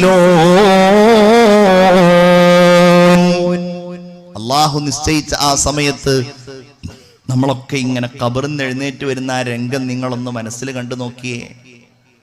ഇപ്പൊ നമുക്കൊക്കെ നല്ല വസ്ത്രങ്ങളുണ്ട്, കാണാൻ എന്തൊരലങ്കാരങ്ങളുണ്ട്, എന്തെല്ലാം നിറങ്ങളിലുള്ള വസ്ത്രങ്ങളാണ് നിങ്ങളൊക്കെ ഇങ്ങനെ അണിഞ്ഞിരിക്കുന്നത്. ഒന്ന് അങ്ങോട്ടും ഇങ്ങോട്ടും നോക്കൂ, എന്തെല്ലാം വർണ്ണങ്ങളിലുള്ളവരാണ്. എന്നാൽ ആ ഖബറിൽ നിന്ന് എഴുന്നേറ്റ് വരുമ്പോഴോ ഹുഫാതൻ ഉറാതൻ ഗുർലാ, കാലിൽ ചെരുപ്പില്ല, ശരീരത്തിൽ വസ്ത്രമില്ല. എങ്ങനെയായിരുന്നോ ജനിച്ചതാ രൂപത്തിൽ മാർഗം കഴിക്കപ്പെടാത്തവരായി ഓരോ സ്ത്രീയും പുരുഷനും ഖബറുകളിൽ നിന്ന് എഴുന്നേറ്റ് വരികയാണ്. ചെറുപ്പക്കാരെ, സുഹൃത്തുക്കളെ, നമ്മൾ ചിന്തിക്കണം. ആ ഖബറിൽ നിന്ന് നമ്മൾ ഇവിടുന്ന് കസേരയിൽ നിന്ന് എഴുന്നേറ്റ് പോകുന്നത് പോലെയല്ല വരിക. ഹബീബായ റസൂലുള്ളാഹി സ്വല്ലല്ലാഹു അലൈഹി വസല്ലമ തങ്ങൾ പറയുകയാണ്, നിങ്ങൾ എങ്ങനെയാണോ ലോകത്ത് ജീവിച്ചത് അങ്ങനെയാണ് നിങ്ങൾ മരണപ്പെടുക. തമൂതൂന കമാ തഈശൂൻ. നിങ്ങൾ എങ്ങനെ ജീവിച്ചോ അങ്ങനെ നിങ്ങൾ മരണപ്പെടും. നിങ്ങൾ ഈമാനോടെ ജീവിച്ചോ, നിങ്ങൾ ഇൽമുമായി ബന്ധപ്പെട്ട് ജീവിച്ചോ, നിങ്ങൾ തദ്രീസും തഅലീമും നടത്തി ജീവിച്ചോ, നിങ്ങൾ ദീനിന്റെ പ്രവർത്തനങ്ങൾ നടത്തിയിട്ട് ജീവിച്ചോ, എങ്കിൽ നിങ്ങൾക്ക് അതിനനുസൃതമായി അല്ലാഹു തആല നല്ല യാത്രയപ്പ് നൽകും. മുഅ്മിനീങ്ങളായ ആളുകളിലൂടെ ഈമാനിന്റെ വെളിച്ചമുള്ള മരണം നൽകും നിങ്ങൾക്ക്. നിങ്ങൾക്ക് അല്ലാഹു റബ്ബുൽ ഇസ്സത്ത് തഖ്വയോടെയുള്ള മരണം നൽകും. എന്നിട്ട് അല്ലാഹുവിന്റെ റസൂൽ പറയുകയാണ്, വതുബ്അസൂന കമാ തമൂതൂൻ. നിങ്ങൾ എങ്ങനെ മരണപ്പെട്ടോ അങ്ങനെ നിങ്ങൾ ഖബറുകൾക്കകത്ത് നിന്ന് പുനരുദ്ധരിക്കപ്പെടുമെന്ന് മുഹമ്മദ് മുസ്തഫ. വല്ലാത്തൊരു വാക്കാണ് ആ പറഞ്ഞത്. നിങ്ങൾ എങ്ങനെ മരണപ്പെട്ടോ, നിങ്ങൾ ഇങ്ങനെ സിനിമ കണ്ടിട്ടാണോ മരണപ്പെട്ടത്? നിങ്ങൾ ഹറാമായ കാര്യങ്ങളിൽ സമയം ചെലവഴിച്ചിട്ടാണോ മരണപ്പെട്ടത്? നിങ്ങളുടെ അവസാന സമയങ്ങൾ അള്ളാഹുവിന് ഇഷ്ടപ്പെടാത്ത മാർഗങ്ങളിലായിരുന്നോ? ചെറുപ്പക്കാരെ, സഹോദരിമാരെ, നമ്മൾ ചിന്തിക്കണം. അങ്ങനെയാണോ? നമ്മൾ അങ്ങനെയാ മരണപ്പെട്ടത് എങ്കിൽ അങ്ങനെ നിങ്ങൾ വരേണ്ടി വരും. ഞാനൊരു ഉദാഹരണം പറയാം. ഹബീബായ സയ്യിദ് അല്ലാഹു തആല ഖുർആനിൽ പറയുന്ന കാര്യമുണ്ടല്ലോ. എങ്ങനെയാണ് പലിശയുമായി ബന്ധപ്പെട്ടവർ ഖബറിൽ നിന്ന് എഴുന്നേറ്റ് വരിക? അള്ളാഹു നമ്മളെയൊക്കെ കാക്കട്ടെ. എന്താണല്ലേ, നമ്മളൊക്കെ പഴയ കാലത്ത് ഒരാളൊരു വീട് വെക്കുകയാണെന്നുണ്ടെങ്കിൽ ആ വീടിനൊരു വലിയ ഭംഗിയും സൗന്ദര്യമൊക്കെ ഉണ്ടായിരുന്നു. ചെറിയ വീടായിരുന്നു. ഒരു 30 കൊല്ലം മുമ്പൊന്ന് വേണമെങ്കിൽ കൂട്ടിക്കോ. അതിനർത്ഥം ഇപ്പൊ വെക്കുന്ന വീടുകളൊക്കെ അങ്ങനെയുള്ള വീടുകളാന്നല്ല. എന്ന് പറഞ്ഞാല് ഗൾഫിൽ പോയ ആളുകൾ അല്ലെങ്കിൽ നാട്ടിൽ എന്തെങ്കിലും ജോലി ചെയ്യുന്ന ആളുകൾ ഒരു വീടുണ്ടാക്കണമെങ്കിൽ 5 കൊല്ലം 10 കൊല്ലം ചുരുങ്ങിയത് കഷ്ടപ്പെട്ട്. എന്നിട്ടോ ആ വീടുണ്ടാക്കാൻ ചെലവഴിച്ച തുക എത്ര ചെലവായിരുന്നു? ചെറുതായിരുന്നു. എന്താ കാര്യം? അവർക്ക് ആ അധ്വാനത്തിന് ഒരുപാട് കഷ്ടപ്പാടിന്റെ, വേവലാതിയുടെ, വിഷമത്തിന്റെ സമയം ചെലവഴിക്കേണ്ടിയിരുന്നു. ഗൾഫിൽ നിന്നൊക്കെ വന്ന് ഏതെങ്കിലും 3 വർഷം കൂടുമ്പോൾ വന്നിട്ട് തറയിടും. 3 വർഷം കഴിഞ്ഞിട്ട് അത് എങ്ങനെയെങ്കിലും അത് ഒപ്പിച്ച് അത് കെട്ടിത്തേച്ച് വാർക്കും. അത് കഴിഞ്ഞ് പിന്നെയും 2 വർഷം കഴിഞ്ഞിട്ട് എങ്ങനെയെങ്കിലും കടം വാങ്ങിയിട്ടും മറ്റുമൊക്കെ ആയിട്ടൊരു ചെറിയ കൊച്ചു കൂര. എങ്ങനെയാ വീടവൻ വെക്കുന്നു, അവന്റെ അടുക്കൽ 10 പൈസ ഇല്ല.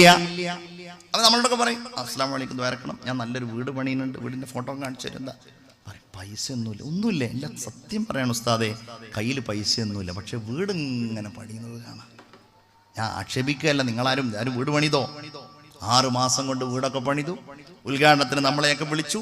നമ്മളിങ്ങനെ ചൊല്ലുന്നു, ഹായ്, എന്തൊരു ഭംഗിയുള്ള വീട്, എന്താ സ്റ്റൈൽ, കൊടുകൈ, അതിലൊക്കെ ഉണ്ട്, ഇന്റർലോക്കൊക്കെ ചെയ്തിട്ടുണ്ട്. ഇവൻ കാര്യമായിട്ട് പണിയൊന്നുമില്ല. എന്നാ അവന്റെ അടുക്കൽ എന്തെങ്കിലും ബാക്കപ്പ് ഉണ്ടായിരുന്നോ? അതുമില്ല. യാതൊന്നും ഉണ്ടായിരുന്നില്ല. അന്വേഷിച്ച് നോക്കിയിട്ട് ഒന്നും പറഞ്ഞില്ല. നടന്നു. അതൊക്കെ പടച്ചോന്റെ കുതിരത്ത് എവിടുന്നാ വന്നതൊന്നും അറിയില്ല, കൃത്യമായിട്ട് അറിയാം. കാരണം 6 മാസം കഴിഞ്ഞപ്പോഴുണ്ട് ഫോണ്. വലിയ വിഷമത്തിലാണ്, കഷ്ടപ്പാടിലാണ്. എന്താ കാര്യം? ഇതിനു വേണ്ടിയിട്ട് എടുത്ത 10 ലക്ഷം എടുത്തിരുന്നു, പിന്നെ അത് 15 ആക്കി, പിന്നെ അത് 20 ആക്കി. അത് തിരിച്ചടക്കാൻ കഴിയുന്നില്ല. അവിടെ പ്രശ്നമായിട്ടുണ്ട്. ദ്വാരക്കണം, അതിനും ദ്വാരക്കണം, വീടുണ്ടാക്കാനും ദ്വാരക്കണം, പിന്നെ പലിശ കിട്ടാനും ദ്വാരക്കണം, ബാങ്കിൽ നിന്ന് പാസ്സാവാനും ദ്വാരക്കണം. നമുക്ക് ഉസ്താദുമാർക്കൊരൊറ്റപ്പണി, എന്ത്? ദ്വാരക്ക് തന്നെ. എവിടുന്ന് കിട്ടിയതാണ്? ആര് പറഞ്ഞു പലിശക്ക് വീട് വെക്കാൻ? ആ വീട്ടിലും എങ്ങനെയാണ് മനുഷ്യ സമാധാനം ഉണ്ടാവുക? ആ വീട്ടിലെങ്ങനെയാണ് മക്കൾക്ക് റാഹത്തോടെ കഴിയാൻ സാധിക്കുക? പിന്നെ എങ്ങനെയാണ് അവന്റെ ജോലിയിൽ ഖൈറുണ്ടാവുക, ബറക്കത്തുണ്ടാവുക? പലിശ എന്ന് പറയുന്നത് വിഷയമേ അല്ലാതെയായി മാറിയിരിക്കുന്നു. ഞാൻ ഉദാഹരണം പറയാൻ സൂചിപ്പിക്കുകയാണ്. എന്താണ് ഇതിന്റെ കാര്യം? ദുനിയാവിലുള്ളതിൽ ഒരുപാട് ഭവിഷ്യത്തുകളുണ്ട്, ഒരുപാട് ഭവിഷ്യത്തുകൾ. പലിശക്ക് ലോൺ എടുത്തിട്ട് കച്ചവടം തുടങ്ങിയവനാണ്. എല്ലാരും ബിസിനസ്. എന്താ പരിപാടി? വലൈക്കും സ്ലാം. എന്താ പേര്? പരിപാടി ബിസിനസ് ആണ്, കാര്യമായിട്ട് ബിസിനസ്. എന്താ ബിസിനസ്? ബിസിനസിന് എവിടുന്ന കാശ്? കാശ് തന്നെ ബാങ്കുകളൊക്കെ റെഡിയാണ് കൊടുക്കാൻ. ആധാരം കൊണ്ടുപോയിട്ട് വെച്ചാൽ മതി. ഞാൻ ഈ പുതിയ തലമുറ, ഞാൻ അള്ളാഹുവിനെ സൂക്ഷിക്കാൻ വേണ്ടിയിട്ട് ഓർമ്മപ്പെടുത്തുകയാണ്. ഒരു വീട് പണിയുന്ന ആൾ, ആ വീട് പണിയുന്ന ഭൂമി ആകെ 10, 4, 5 സെന്റ് ഉണ്ടാവുള്ളൂ. ആ ഭൂമി കൊണ്ടുപോയിട്ട് അതിന്റെ ആധാരം പണയം വെച്ചിട്ട് ആ പൈസ കൊണ്ട്, പലിശയുടെ പൈസ കൊണ്ട് വീട് വെക്കുക എന്ന് പറഞ്ഞാൽ എത്ര വലിയ വിഡ്ഢിത്താണ്! എത്ര വലിയ വിഡ്ഢിത്താണത്! ഭൗതികമായിട്ടുള്ള വിഡ്ഢിത്താണ് ഞാൻ പറയണത്.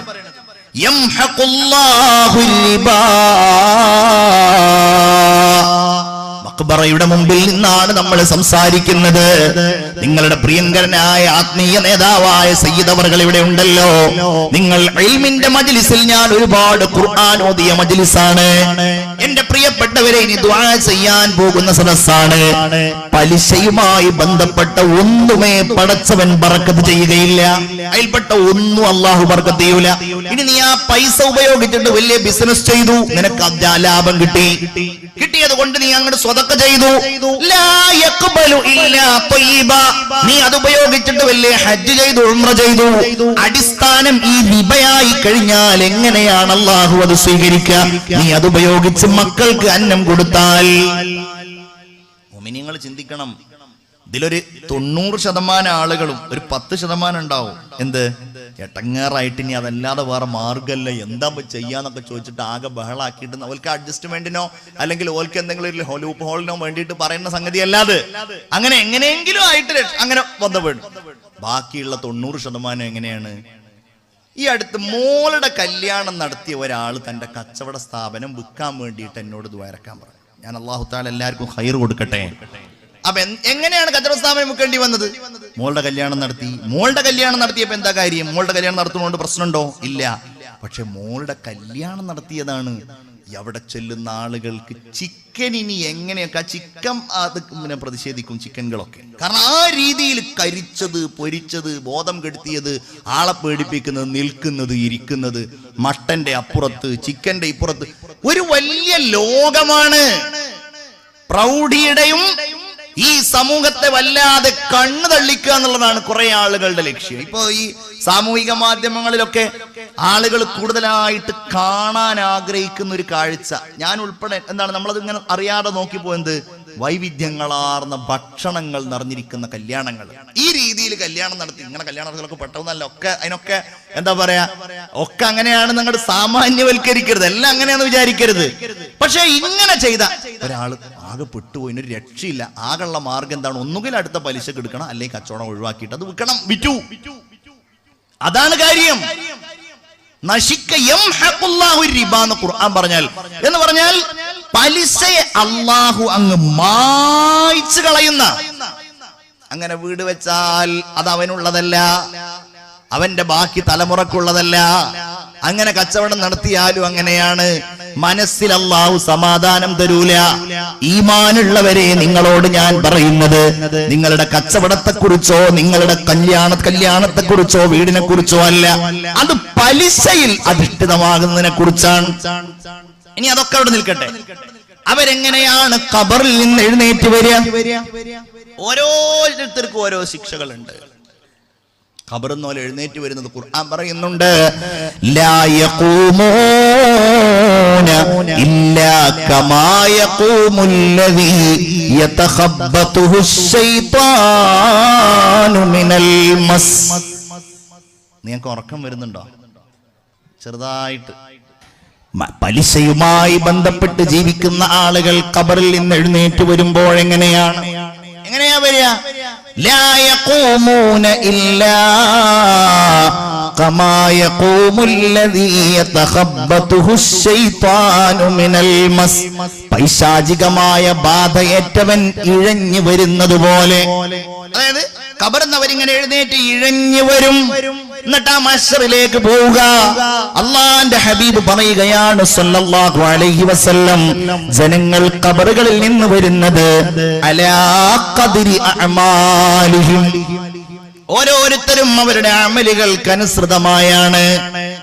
നല്ല മനുഷ്യന്മാരുണ്ടാവും, അവര് ഖബറിൽ നിന്ന് ആനന്ദത്തോടെ എഴുന്നേറ്റ് വരും.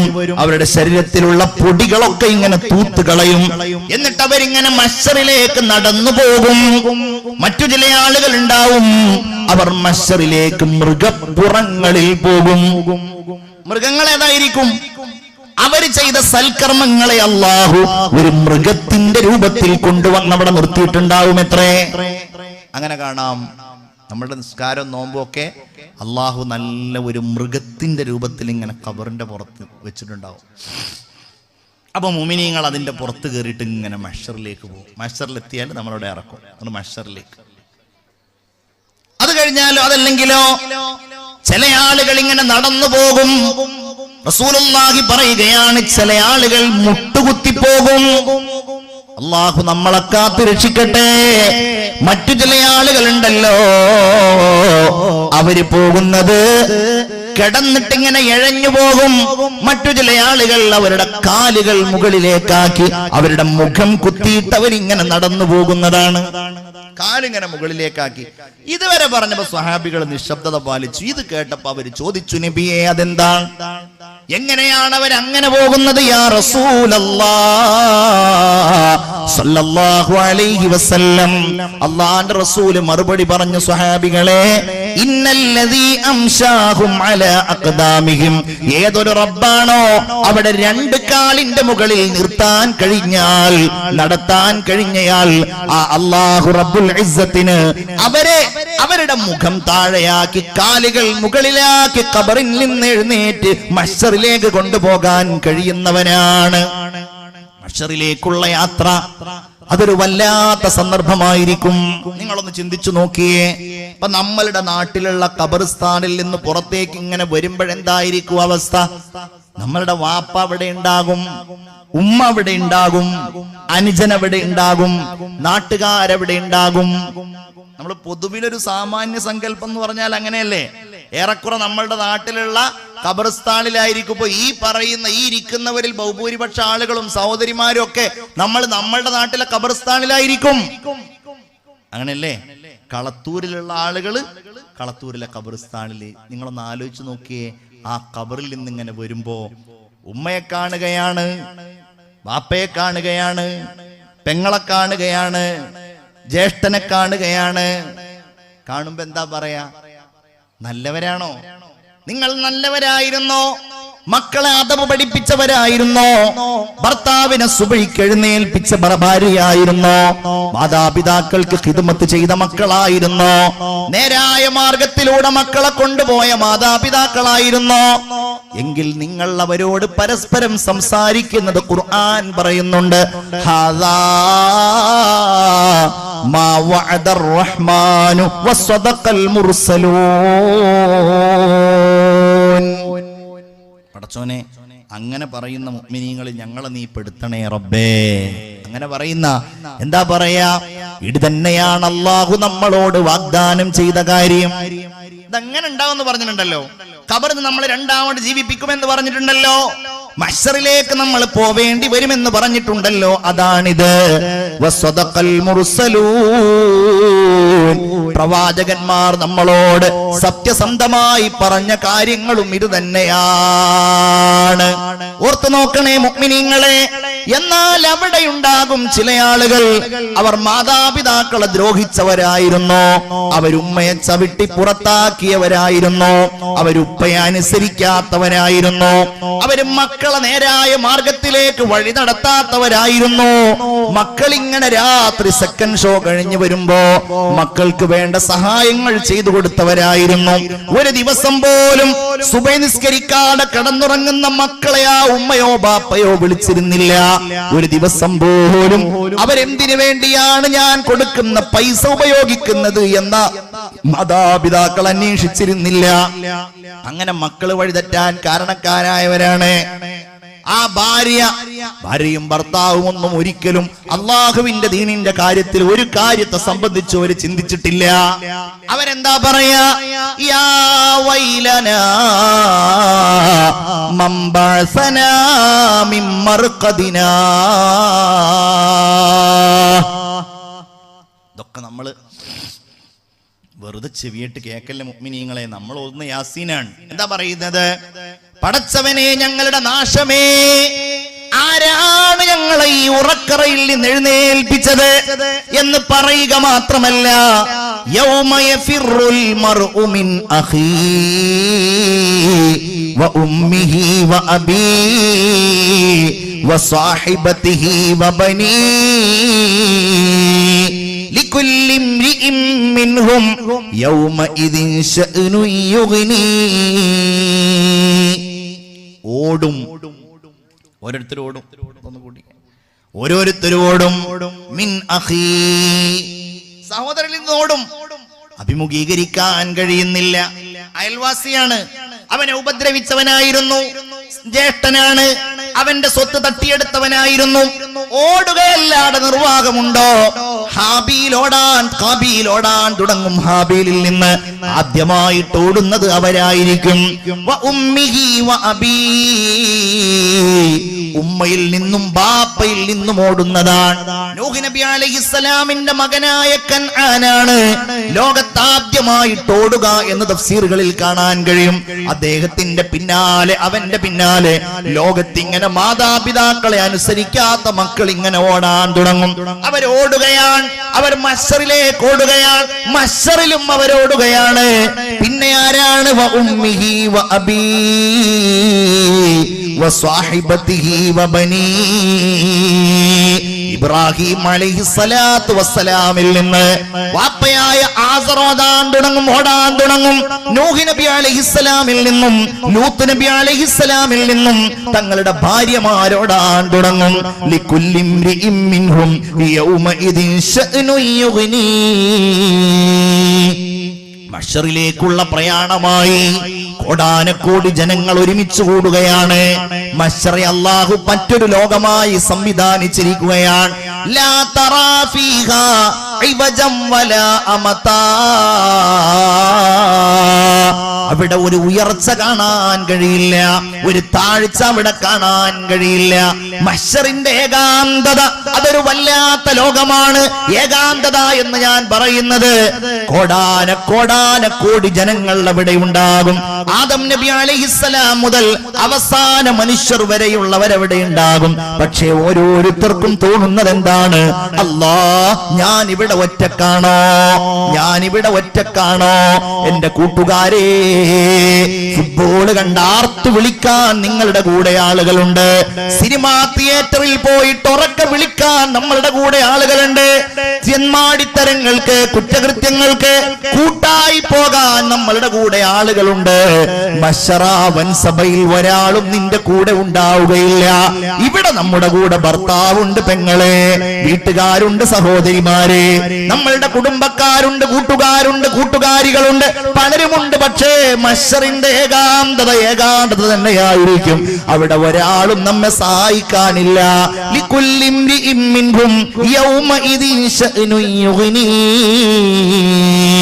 ഇബാദത്ത് ചെയ്യുമ്പോൾ മഹ്ശറിനെ ഓർക്കണേ. തെറ്റ് ചെയ്യാനുള്ള അവസരങ്ങൾ ഇങ്ങനെ സംജാതമാകുമ്പോ, പടച്ചവനെ, ഞാൻ ആ ഏകാന്തതയിൽ നിൽക്കുമ്പോ ആരാണ് എന്നെ സഹായിക്കാൻ ഉണ്ടാവുക എന്ന് ചിന്തിക്കണേ. മഹ്ശറിന്റെ ഏകാന്തതയിലേക്ക് നമ്മൾ പോകുമ്പോ ചെറിയ സമാധാനങ്ങൾ അല്ലാഹു ഇവിടെ നമുക്ക് നൽകുന്നുണ്ട്.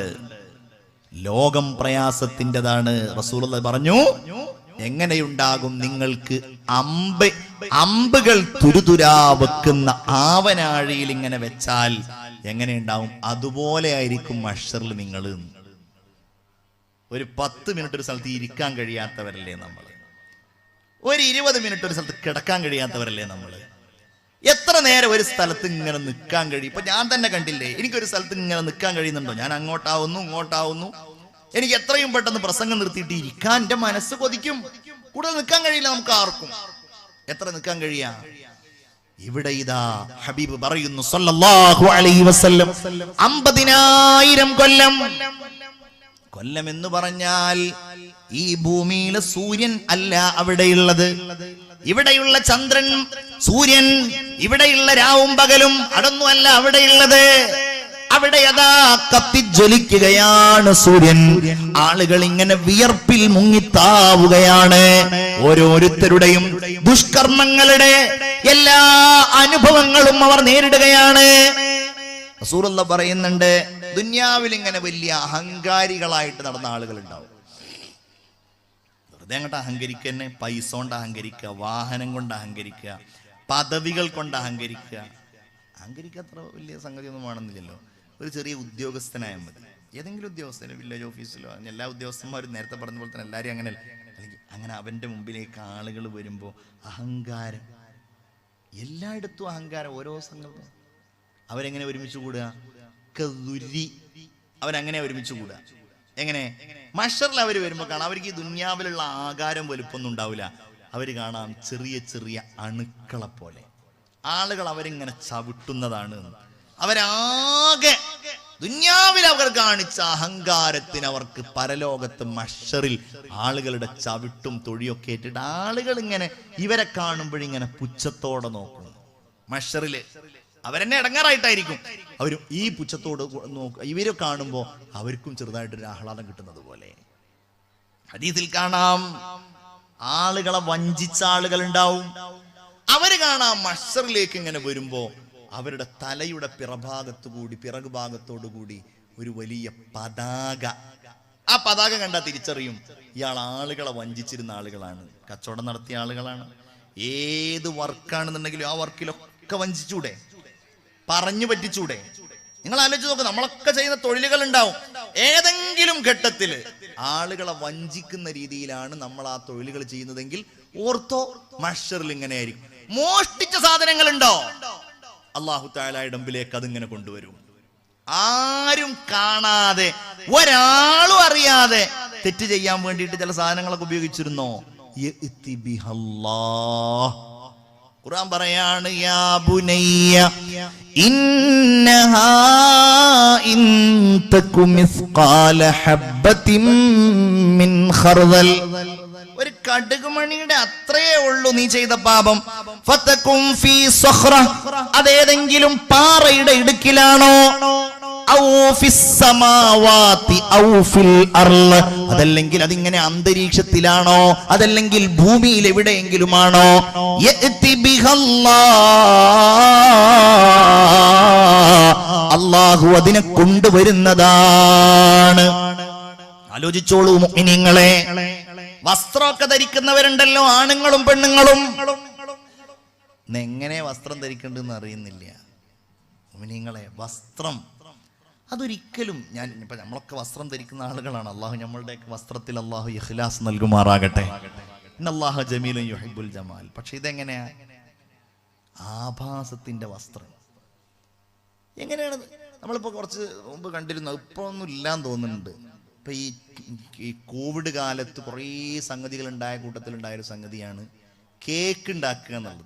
നിങ്ങളുടെ കളത്തൂരൊക്കെ അത് ഉണ്ടാവും, കേക്ക് ഉണ്ടാക്കുക. പെണ്ണുങ്ങൾക്കൊക്കെ കേക്ക് ഉണ്ടാക്കുക. ഇങ്ങനെ യൂട്യൂബിലൊക്കെ നോക്കിയിട്ട് നല്ല രുചികരമായെന്നൊക്കെ വേണമെങ്കിൽ നിങ്ങൾ പറഞ്ഞോ, കേക്ക് ഉണ്ടാക്കുക. അങ്ങനെ ഉണ്ടാക്കിയിട്ട് മോഡൽ മാറിയിട്ട് അവസാനം എന്തിൻ്റെ കേക്ക് വരെ ഉണ്ടാക്കി?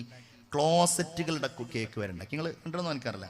ക്ലോസറ്റുകളിൽ വിസർജിക്കുന്നതിന്റെ രൂപത്തിലുള്ള പിന്നെ അതുണ്ടാക്കി. അതൊക്കെ കേരളത്തിൽ വലിയ ചർച്ചയും വിവാദങ്ങളൊക്കെ ഉണ്ടായതാണ്.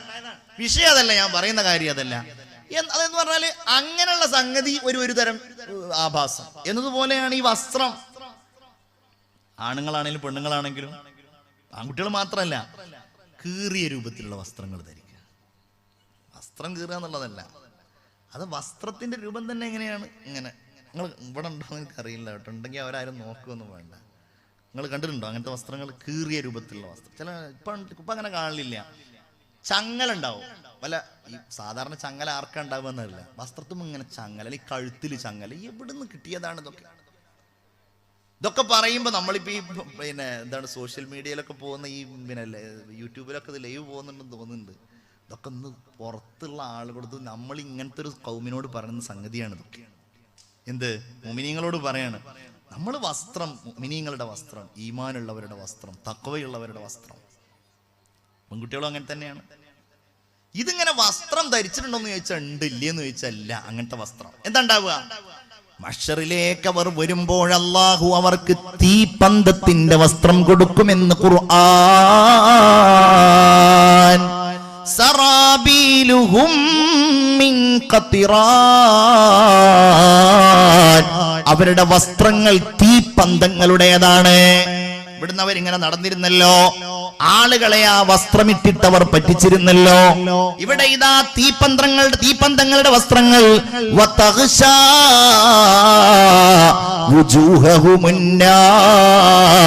അവരുടെ മുഖത്തെ അല്ലാഹു തീജ്വാലകൾ കൊണ്ട് പൊതിയുമെന്ന് സയ്യിദ് എന്ന് പരിശുദ്ധ ഖുർആൻ. അല്ലാഹു നമ്മളെയൊക്കെ കാത്തുരക്ഷിക്കുമാറാകട്ടെ. അല്ലാഹു നമുക്ക് ഈമാൻ നൽകട്ടെ. മുഅ്മിനീങ്ങളെ, നിങ്ങൾ ചിന്തിക്കൂ.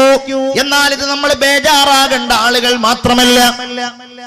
അല്ലാഹു നമ്മളുടെ നന്മകൾക്ക് അല്ലാഹു പ്രതിഫലം തരും.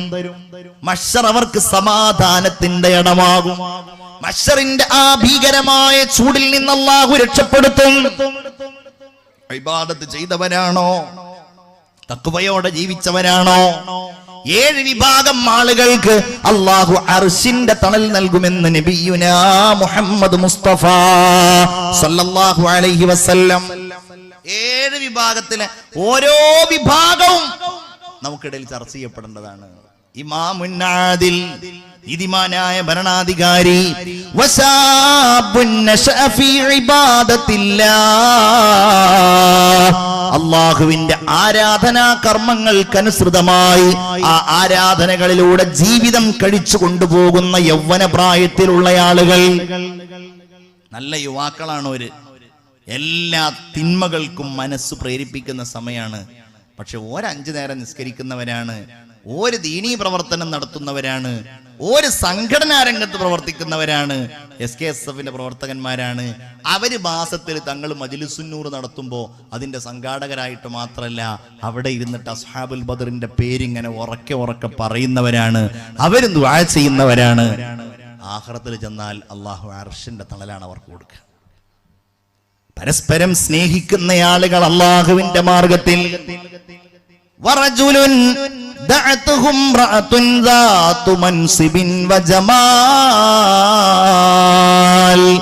നല്ല ഭംഗിയുള്ള കുലമഹിമയുള്ള ഒരു പെണ്ണ് ദുർവൃത്തിക്ക് വേണ്ടി അവനെ ക്ഷണിച്ചു. ഫഖാല ഇന്നി അഖാഫുല്ലാഹ്, ഞാൻ അല്ലാഹുവിനെ ഭയപ്പെടുന്നവനാണ്, അതുകൊണ്ട് നിന്റെ ഈ വർത്തമാനം കേൾക്കാൻ എനിക്ക് കഴിയില്ല.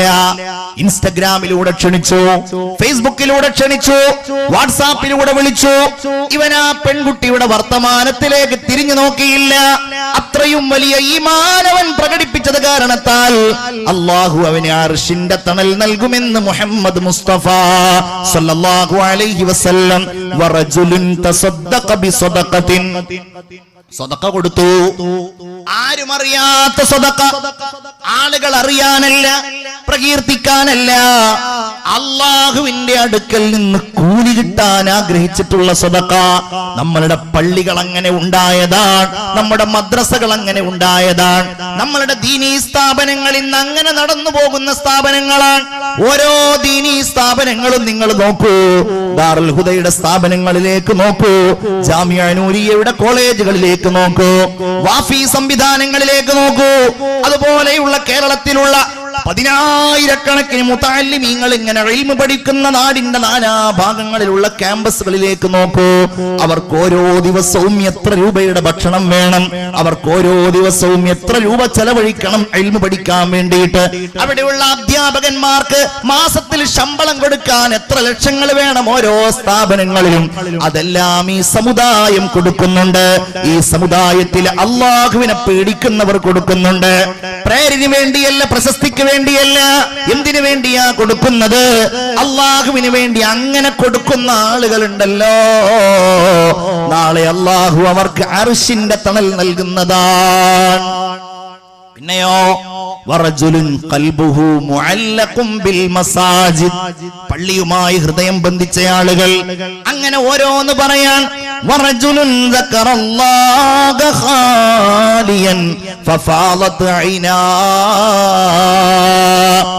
ആരും കാണുന്നില്ല എങ്കിലും എന്നെ അള്ളാഹു കാണുന്നുണ്ടല്ലോ എന്ന വിചാരത്തോടെ, ഈമാനികമായ ചിന്തയോടെ ഒറ്റക്കിരുന്നു കൊണ്ട് കണ്ണീരൊഴുക്കി പൊട്ടിക്കരഞ്ഞ മുഅ്മിനീങ്ങളുണ്ടല്ലോ, നാളെ അല്ലാഹു റബ്ബുൽ ഇസ്സത്തിന്റെ സവിധത്തിൽ വെച്ച് അവന് അർശിന്റെ തണൽ അല്ലാഹു നൽകുമെന്ന് ആദരവായ സയ്യിദുനാ മുഹമ്മദ് മുസ്തഫ സല്ലല്ലാഹു അലൈഹി വസല്ലം. മുഅ്മിനീങ്ങളെ, നല്ലവരെ നമ്മൾ സ്നേഹിക്കൂ. എന്നാ മഹ്ശറിൽ അവര് നമ്മളുടെ കൂടെ ഉണ്ടാവും.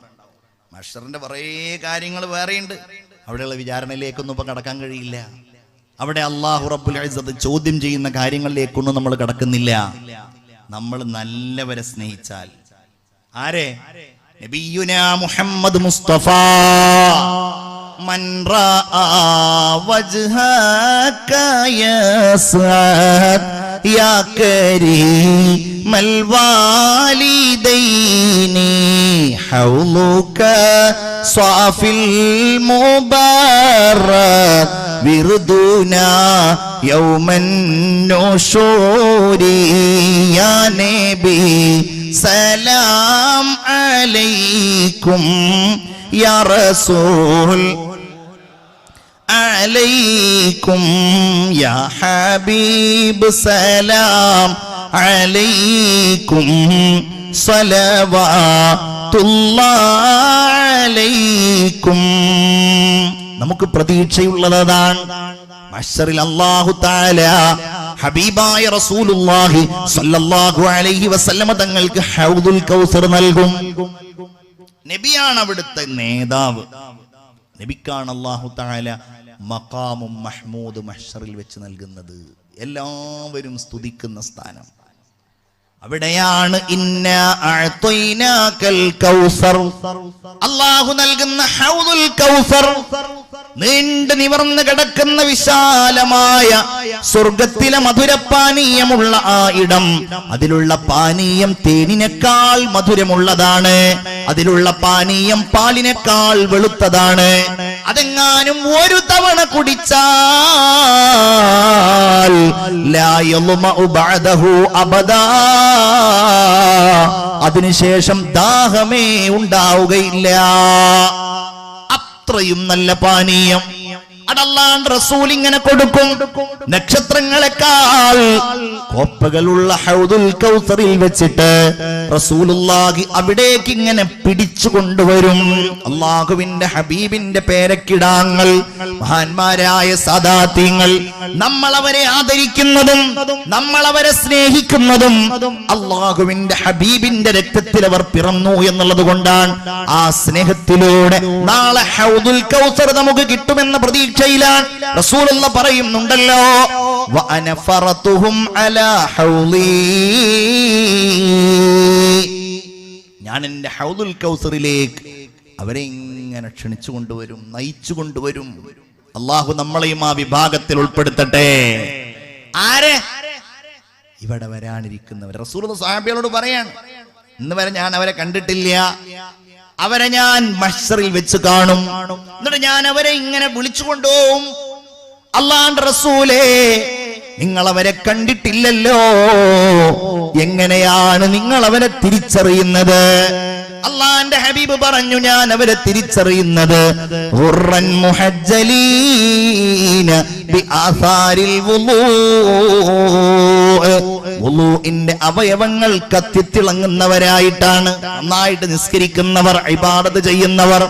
ഇങ്ങനെ മഹ്ശറിൽ രക്ഷയുടെ വലിയ ഒരു ലോകം, ഹൗദുൽ കൗസറിന്റെ ലോകം, അർശിന്റെ തണലിന്റെ ലോകം. ഏതായാലും നമ്മൾ അഭിമുഖീകരിക്കാനുള്ളതാണ്, നമ്മളുടെ വിശ്വാസത്തിന്റെ ഭാഗമാണ്. ഈമാനോടെ തഖ്വയോടെ ജീവിച്ച് ആ മഹ്ശറിലെ എല്ലാ പ്രതിസന്ധികളെയും തരണം ചെയ്യാൻ അല്ലാഹു നമുക്കെല്ലാവർക്കും തൗഫീഖ് നൽകട്ടെ. ആമീൻ യാ റബ്ബൽ ആലമീൻ എന്ന് പ്രാർത്ഥിച്ചുകൊണ്ട് ഞാൻ എൻ്റെ ആ വിഷയം അവിടെ അവസാനിപ്പിക്കുകയാണ്.